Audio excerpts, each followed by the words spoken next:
డిసెంబర్లో చేస్తామని చెప్పి జూలైలోనే రుణమాఫీ మొదలుపెట్టామన్నారు మంత్రి ఉత్తమ్. ఆధార్ నెంబర్లు, రేషన్ కార్డుల్లో తప్పులుండడంతో కొందరికి మాఫీ కాలేదని, వారి సమస్యల్ని పరిష్కరించి రుణమాఫీ చేస్తామన్నారు. 2 లక్షల కన్నా అధికంగా లోన్లు తీసుకున్న వారు పై మొత్తం కడితే రుణమాఫీ జరుగుతుందన్నారు. 1,20,000 అకౌంట్లకి ఆధార్ నంబర్లు, ఆధార్లో 12 డిజిట్స్ ఉండాలి.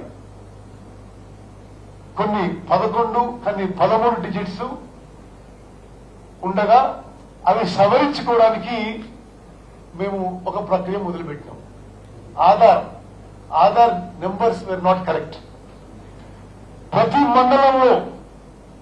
మండలంలో మండల వ్యవసాయ అధికారికి ఆదేశాలు ఇచ్చి, ఏ రైతుకైతే రుణమాఫీకి అర్హత ఉండి రాలేదో మీరు వివరాలు తీసుకొని సవరణ చేసి పోర్టల్లో అప్లోడ్ చేస్తే వెంటనే ఆ రైతుకి రుణమాఫీ చేస్తామని చెప్పి కూడా ఆదేశాలు ఇవ్వడం జరిగింది.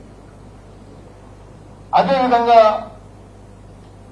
161,61,00,000 కేసుల్లో ఆధార్ కార్డులో, లోన్ అకౌంట్ లో పేరు వేరువేరుగా ఉన్నాయి.